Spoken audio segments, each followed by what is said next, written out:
Good morning. We're coming from the East Coast, so it's going to be a good morning. Welcome to the houseofodom.com podcast. Today's topic, we're going to talk with someone from the country of Botswana. Again, this is the second in a series of podcast interviews we're going to do with people from the different countries of Africa. Again, I'm going to state it in every podcast. Africa is a continent, and so Botswana is a country on the continent of Africa. It's in the southern portion of Africa, and we're going to basically get some information on someone who was born and raised there and talk about what's it like to live there. Hopefully you'll get some information that may encourage you to visit or even relocate. And we're going to talk about some of the important aspects of visiting a foreign country, particularly African countries, and some of the important aspects of relocating. Okay. So if you guys have any questions or comments about this particular podcast, you can always go to www.houseofotem.com. That's OTEM, houseofotem.com. And you can leave a comment in the group chat under podcast discussions or Talk Africa for this particular topic. And as always, please share and subscribe. Okay. We're going to have some different people speaking on behalf of their country. We may even have some from the Caribbean and South America as well, because that's important as, you know, when we talk about the entire Black diaspora. So just to go into a little bit about Botswana, it's a small country as compared to the U.S. Only has about 2.5 million people, which is smaller than some U.S. cities. The capital is called Gaborone. The geography, basically, it's about 70% desert.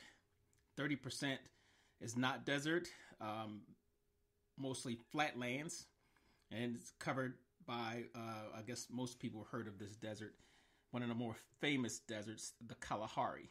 If anybody's ever watched, you know, Wild Kingdom or any other nature TV show or whatever, there's always something regarding the Kalahari. Okay. Botswana is also landlocked, is surrounded by the countries of Zambia, Zimbabwe, South Africa, and Namibia. I know some of you out there, you know, when I started with the Z, Zambia, Zimbabwe, Zamunda. No, this is real life Zambia, Zimbabwe, South Africa, and Namibia. And, you know, interestingly enough, all of those countries are pretty stable countries right now. Great places to visit, stable currency, and Botswana has, out of the rest of them, probably the most stable currency in that particular region. So their unit of currency is called the pula. So just to show you how important certain things are, pula actually means rain. So that just gives you an idea that they do appreciate the rainfall. You know, I always believe that rainfall is the bringer of life. And, you know, I never get down when it rains. But that just shows you the appreciation. And if you also look at their flag, the flag is blue, white, and black. And it has a special meaning. Again, rain, peace, and diversity. Something along those lines. It used to be a former British colony, so English is the official language. They also have another official language called Setswana. That is the native language. But if anybody travels there to Botswana, you can feel free and comfortable that, you know, you won't have any communication issues because they do speak English. And, you know, I guess the only thing you would probably have an issue with is the accent. For those who won't be understand the accent, you know, we can come to certain places in the United States and not understand people because of the accent. So that's to be expected. Again, one of the things that I look at when looking at other countries, whether it be to visit or to relocate, is how stable is the country? Is it a democracy? Is it a socialist country, communist country? Those are important things to look at, in the big picture. So Botswana is one of the more stable democracies in the region. You don't hear them on the news with, any coup attempts and, or regime change, those little keywords there. They have not had that since they have been freed from colonial rule. Interestingly enough, Africa has a multitude, I think more than any other continent, multitude of, coup attempts or successful coup attempts, probably more than any other continent. So just to show you how stable Botswana is. Now, some of the people looking at going to Botswana, I guess some of the men and women, if you want to relocate there, this might be a stat that you particularly may find interesting. They have majority of women there. There's about 93.9 males for every 100 females. So what does that mean? It means they have about 100,000 more women in Botswana than they do men. 100,000 more women than men. I think that's pretty significant considering they only have 2.4 million people. So, if you're a single guy, if you want to go there, that your chances are increased that you may have a woman. And as far as the marriage laws, they recognize polygamy if it's from a customary marriage, meaning it's not court legalized. You can't get it through the courts, but you can have a customary marriage where you're allowed to have more than one wife. So now, just to show you the trend when it comes to population shifts and stuff like that, in 2020, that's where the information was gathered from. They had 100,000 more women than men, but just 10 years earlier, the women only outnumbered the men by 50,000. So, if we went by that particular trend, maybe in 10 more years, in 2030, maybe it'll double to 200,000. Maybe it'll go to 150,000. Okay. Now, I guess that may be a little bad news for the women. It was way more women than men, but again, they do have polygamy. But those who are interested, it's not that big there, unlike some of the other African countries. So you may have a hard time finding that or finding women who will accept that in Botswana. Again, I said English is their language. Setswana is their official language. They also have 20 plus, I want to say, less noted languages. Smaller language is 20 plus languages that's spoken by less people, put it that way. I don't want to use the term smaller, but there's 20 other languages, and they may have a mix of languages depending on where you are and how close they are to the other countries. So you know how it goes. If you're in certain regions, you can always find languages that kind of incorporate some of the accents of other nations, some of the words of other nations. You'll find that in East Africa with the incorporation of Arabic into some of the native African languages as well. So feel comfortable going there. You don't have to learn a different language, but some places I think is always good to learn a native language, especially if you're considering moving there. Makes you feel more at home. You have a better buy-in to that particular nation. Okay, so what's interesting about Botswana is also that it's reported to be one of the safest countries in Africa. Yes, the safest. That is a very important thing for those who are visiting, those who consider relocating. As compared to other African nations, it is one of the most safest, if not the safest. And I guess depending on where you're coming from, if you're coming from a place where it's heavy violence, you may find that a retreat, a utopia of sorts. But I guess it's all relative, So they have three major cities. Of course, the capital. Then there's Francistown. And then the tourist capital, I believe it's called Maun, M-A-U-N. I hope I'm pronouncing these things right. But that is the tourist capital. So most of the crime that you'll incur, if any, is petty crimes. I think a lot of times that has to do with the economy in a particular area. When people have high population density and, poverty is high, you tend to have more crime, especially more violent crime. That's been pretty much proven in any setting wherever you go. Doesn't matter who's in the population. Doesn't matter where the population is. Once you have high population density and high poverty, that breeds crime. Period. However you want to, throw that in there. What other statistics you have? Those are the two main keys. When we have our guest speaker, we're going to talk about the healthcare. That's also important. Everybody should consider healthcare when relocating to another country. Not so much as a tourist, because that's something that you could probably take care of out of pocket. God forbid something happens and you need something major. If you're insured here, it may cover over there. But healthcare is definitely a major, or should be a major concern for anybody considering relocating to any other country, especially now we have all these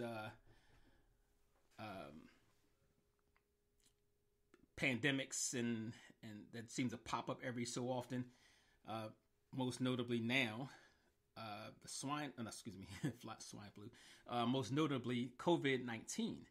So you would want to see how they handle the COVID-19 pandemic. Do they have the facilities that will be able to accommodate people? Do they have the means to administer a vaccine? Do they have the means to get important supplies in? Are there hospitals or emergency care units overwhelmed easily? Those are things to consider. We'll talk about more fun things, including the nightlife. I know a lot of people who do travel to different places. They want to see everything they can see within a country. And that includes the nightlife. Contrary to a lot of people's beliefs, Africa is not all jungle. It is not, how we were inundated with pictures of starving kids with flies on their faces and stuff like that. You'll find some of the most beautiful places on earth right here in Africa in different countries. So we're going to talk about the nightlife, some of the tourist attractions.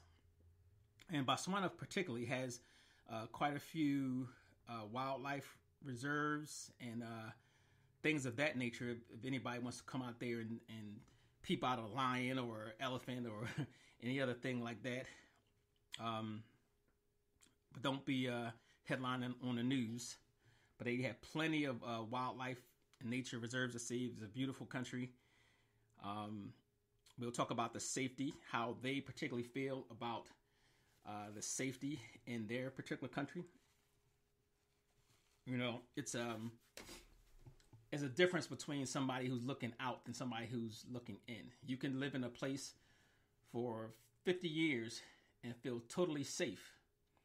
But somebody from the outside might look at it and say, hey, that's a dangerous place. Or you may feel safe because you're not aware of all the things that's going on around you. So we're going to talk about that safety. How do you feel? And that, I think sometimes what the perception of safety is way more important than the actual reality. Okay, because that'll affect someone's quality of life. We're going to talk about security. That's not so big a deal. We already know we said it was one of the more stable countries, and the surrounding countries are pretty stable as well. So you don't have that situation where you have a stable country, they're thriving, good economy, friendly people, but the country that's bordering them have people leaking across the border, escaping rebel fighters or something along those lines. You don't have that. Okay, so that's a big positive for the country of Botswana. We also want to talk about some of the improvements they've made over the years. They're still a progressing country. Of course, no country is perfect, but we want to look at certain things that they're progressing on. One of the things I did notice in some of the African countries is the limitations of internet and Wi-Fi. So for those of us who are big on internet, especially when it comes to communications and work, you can expect some differences there in most African countries.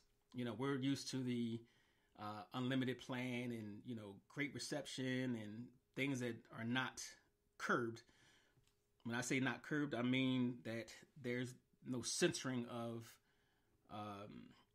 your communication because they feel it's not conducive to their, political policies or what have you. So that's something to consider as well. We're going to talk about some of the advantages of living in Botswana or visiting Botswana. And there's quite a few advantages, obviously. The rate of exchange, currency exchange, plays a huge part as well. Right now, I believe it's $11.66, I should say, pula, 11.66 pula for every $1 US. Okay, so that means your money will go further there. We're going to talk about the climate. Again, just to dispel some of the misconceptions about Africa. Africa is not all one big jungle with, heat and humidity. They do have places that get cold weather. It may not be the same cold weather that we feel here in the U.S. or in the northern parts of the U.S., but they pretty much have everything that we have. Just maybe not the extremes, unless you're talking about a desert. We're going to talk about the climate. Also, one of the things that came up, I wanted to speak to them about ancestry. Now, it's less about them, but more about us, the people, the black people in the United States. A lot of times we want to reconnect to our roots. And with the advancement in technology and DNA, I've personally have connected with hundreds of people through Ancestry DNA. So I want to talk to them about that. How do they feel about it? I've talked to other people from other countries in Africa about it, and it's pretty much they were ambivalent about it and said, well, I know who I need to know, whatever. But it's important that they understand how important it is to us. Them participating in the Ancestry DNA could actually link them to Black Americans here. And that'll give us some connection to our, deep family roots. Maybe give us a name to go by. Maybe, connect us with family. A lot of different things. So we're going to talk about that. And see where that takes us. So relax, and we'll get back. I think I have two interviewees here, and they're both, adult women, very articulate. One's a family, has her own family. Both of them are single, but one has a family. Both of them are professionals, great careers. So their perspectives may be a little bit different, but we're going to hear from both of them. And when we come back for part 2, we will discuss those things that we mentioned. And stay tuned. Remember, go to www.houseofotem.com. Share, subscribe, and hopefully you'll have something to discuss. Let us know. houseofotem.com podcast.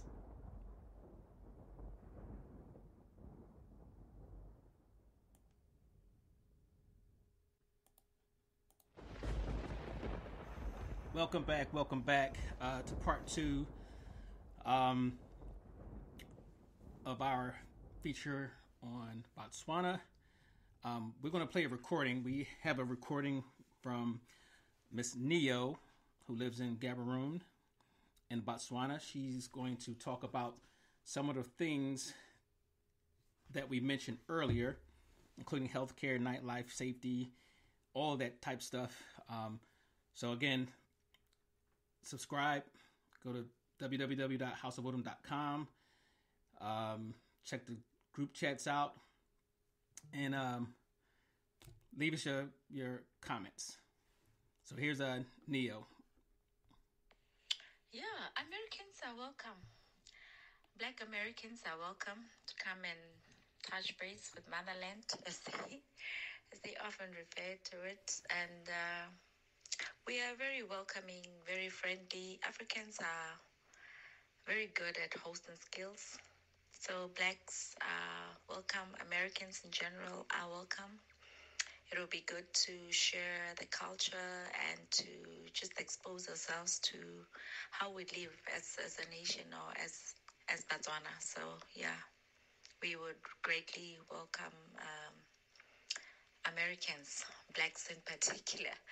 Botswana has the best beef, one of the best beefs in the world. We export to Europe. You taste our beef, you will always come to Bots.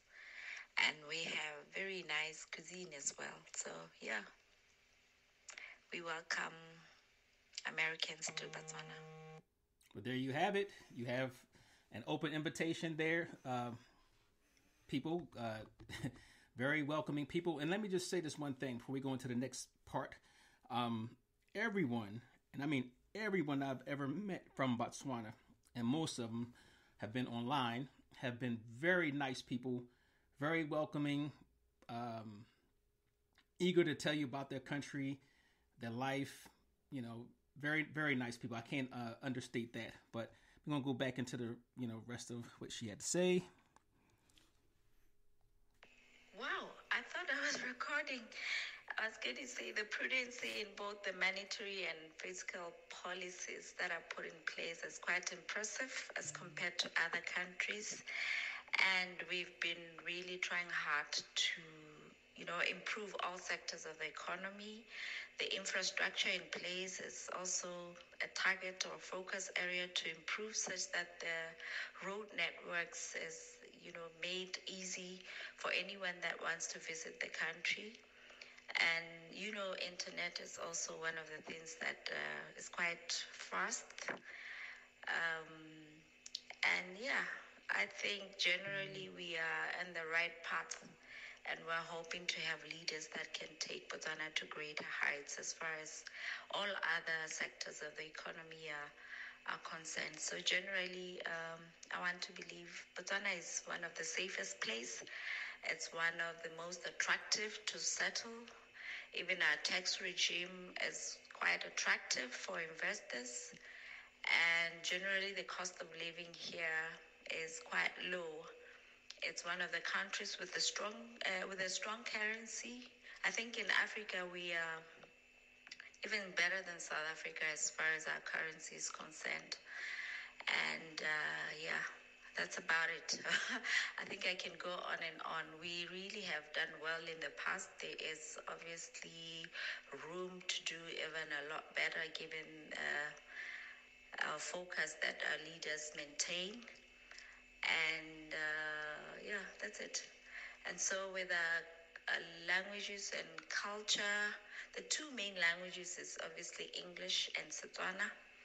And then there are about maybe 20 more smaller languages, if I'm permitted to use the word small, most of which is just Setswana in different dialects, and just a few influenced by as in a few languages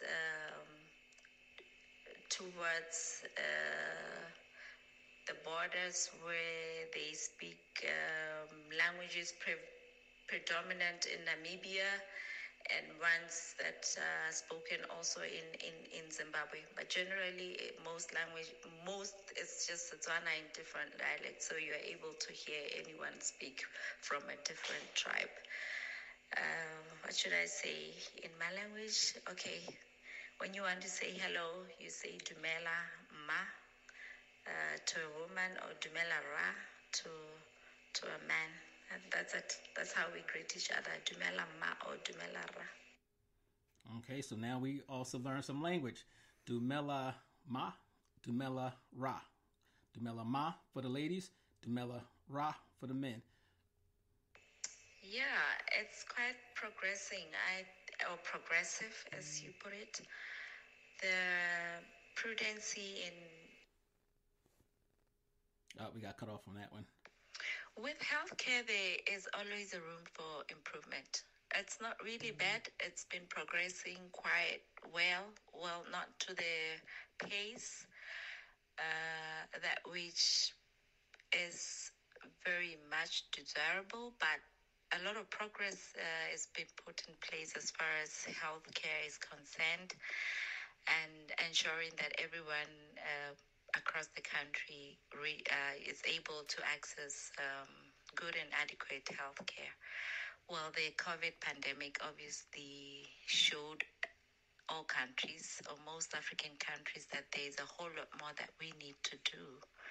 We fortunately had just opened a medical school, and when COVID hit, it was designated as a COVID hospital, kind of. But still, the lack of beds and the lack of what do you call it? That specialized care, ICU, and ICU. Proved that there is quite a lot that needs to be done within the health sector. I think within a budget, it's always education and healthcare that take the chunk of the budget. It's not really bad. I mean, when you compare it to other African countries, but there's still a whole lot more that could be done in that regard. I mean, COVID really just showed that there is quite a lot that needs to be done as far as health care is concerned. It's just that access to healthcare is not really that bad, even for someone in the very remote areas. And it's the cost of getting help is not that much also. I think it's just about 20 cents. Yeah.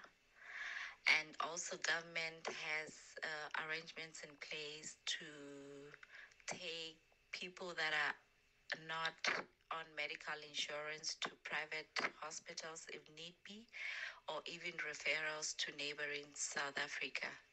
With that, I would say for a country doing that for its citizens, it's obviously a good thing, but there's a whole lot more that could be done. The level of infant mortality is also quite low because of all the programs that they do and you'd remember that Botswana used to be the hardest hit or highest prevalence of HIV, and we did quite well in that area. We managed to contain transmission rates. We managed to also, as a country, give ARV for free to citizens. So with that, one would really say it's not really bad. Maybe that's something that we can learn from them here in the U.S. They seem to be progressing pretty good.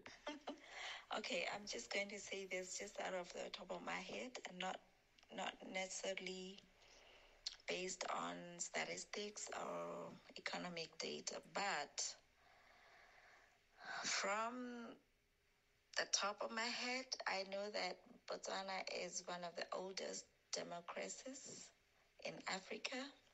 Democracies. Well governed, and we were fortunate to have natural resources, specifically diamonds, that helped us develop a country. When we gained independence, because we were a British colony, we were one of the poorest, like maybe the third from the bottom.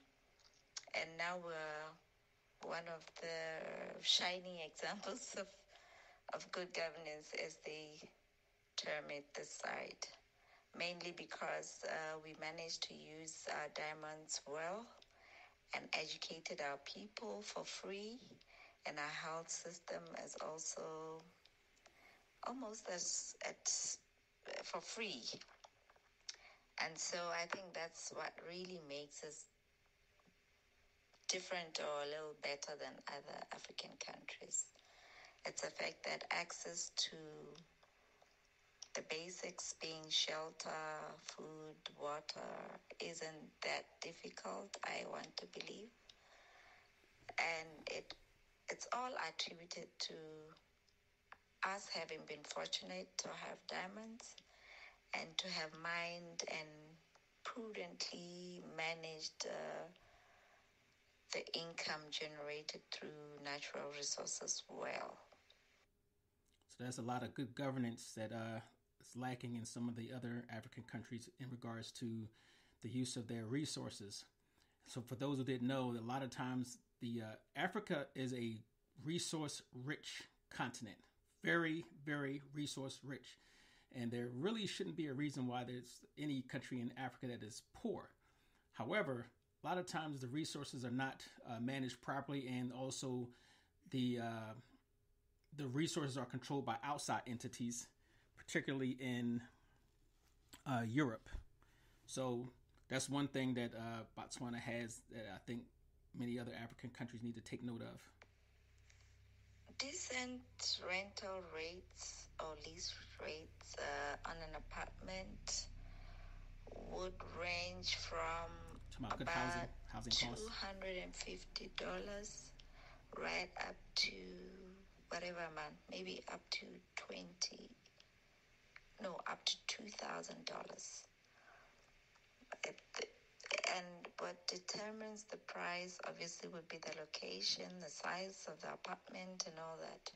But most likely the location and the size of the apartment. But that's the range, 250 to upmarket of about $2,000. So one of the other things that I've learned is that if anybody who's coming to Botswana and want to invest in Botswana, one of the good industries is real estate, having rental properties. So you notice she said apartments from 200 to 2,000, depending on the size and where it's located. So just keep that in mind. I'm more of a bush girl than a city nightlife character, so I'm not too sure. Oh, we talked about the nightlife. She's a country girl. She enjoys the wildlife and the reserves and the going out to the water and stuff like that. So she couldn't mention anything too much about the nightlife, which I respect. You know, maybe the next person will, I guess, in part 3. We'll ask her about specifically the nightlife. Well, I'm not sure if I'm the right person to respond to that one. But yeah, Gaborone is the city and has good restaurants and nightclubs, I want to believe. I'm not really sure if I'm the right person to respond to that. But honestly, yeah, there are some decent nightclubs in town and decent restaurants for dining and wining, if you call it. And I think, yeah, it is. It's quite vibrant. Okay, besides the people being very friendly and welcoming, we talked about how friendly the people are, will be its unique combination of a desert and a delta. You find that the southern eastern parts of the country is a desert, and whereas the northern and western sides have water worlds, the famous Okavango Delta and the Chobe River, which connects to other neighboring countries, which is Namibia, Zambia, and Zimbabwe, which also has the famous Victoria Falls. So Botswana has a vast range of wildlife. Like, we have the best safaris, the whole world. And yeah, I think that's basically it. I mean, we have the best sites for tourism, like your raw African wildlife, and not those zoos that you used to. Here, it's just 100% wildlife, no human interruptions like that. Ah, so those who like to go to the zoo, if you want to see real wildlife, you can go out there and take a safari. Um, you've seen it on TV and video, YouTube, whatever. Please don't be one of those people that go viral because they wanted to go pet a lion. We've seen that before. But obviously, you could tell she's very happy with where she lives. She told us about the downsides, which really didn't seem like downsides. It was more or less things that are progressing. She talked about some of the things I mentioned earlier, about the where it borders, the geography, the stable currency, the shining example of democracy. She mentioned the languages. Healthcare, she obviously was satisfied with it, but recognized the fact that it has room for improvement. Not much on the nightlife, because obviously she's a more, but go to a safari type. She didn't mention anything about safety. I don't remember if I asked her about safety, but one of the things that we did talk about, and it's not on the recording, is the climate. Right now we're in fall going into winter. They're the direct opposite of us. So right now it's hot there. It's I think this week I looked at it. It was about I think it reached like 100 degrees for this week. But it's a different type of heat. It's a dry heat, which is not as bad as, say 100 degrees in South Carolina or Florida. So that's something to consider when you do visit or relocate. You're not going to have those huge extremes. I'm not sure about the availability of air conditioning. I don't know. I'll ask. But those are some of the things you gotta kind of think about. Those levels of comfort that you're used to. Now, one of the things that actually hurts people when they do travel to different countries is they sometimes go to different countries and want to keep up with the same lifestyle that they had from where they came from, whether it be to Europe or United States, Canada. And, you can live a modest life and your money can go very, very far. But if you want to keep up with the certain things that you did in the U.S., it will cost more. We talked about the housing. We talked about even off, the broadcast about the cost of food. It's very, very affordable. However, but if you go there and you want the things that have to be imported, where normally, and in the U.S. you had a lot of things that was available because, it was a bigger market. But if you go there when things have to be imported, that's going to jack up the price a bit. And, you have to consider that. Now, as far as the Ancestry.com, we spoke about that. And she was more than willing to take a Ancestry DNA test and submit it just so, those who are here or elsewhere in the world will have some type of connection back to the motherland. So she is available to take the test.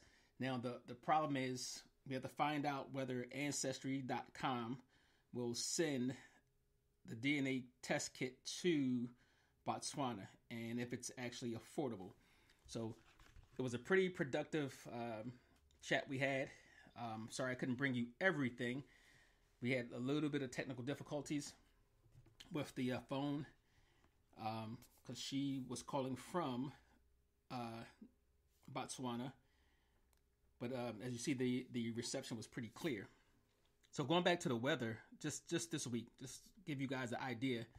The weather this week is in her particular city very mild. Today is a high of 77. They have rain, thunderstorms, 70% thunderstorms. Tomorrow, same thing. But check these temperatures out. 77, 78, 88, 89, 83, 78, 77, 87, 89, and 91. Those are for the next 10 days. They had a lot of rain. They expect a lot of rain, but I think that's pretty good for for what we expected.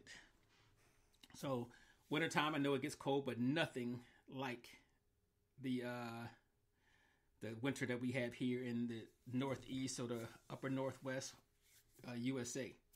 So with that, I hope you guys enjoyed the podcast with the country of Botswana. Again, if you have any questions, you want to reach out, you can actually leave a message on our toll-free number, 1-844-856-5929. Again, that's 1-844-856-5929. Or hit us up, email house.otem@gmail.com. You also can go to www.houseofotem.com. Again, that's OTEM. Check us out in the chat groups. Leave your comments, Talk Africa or podcast chat. Also, if you go to the menu, you can click on the podcast and please share it. Until next time, hope you guys tune in. We'll probably try to hit up the country of Gambia, maybe Ghana, but hopefully you guys will tune in and give me some feedback. Take care.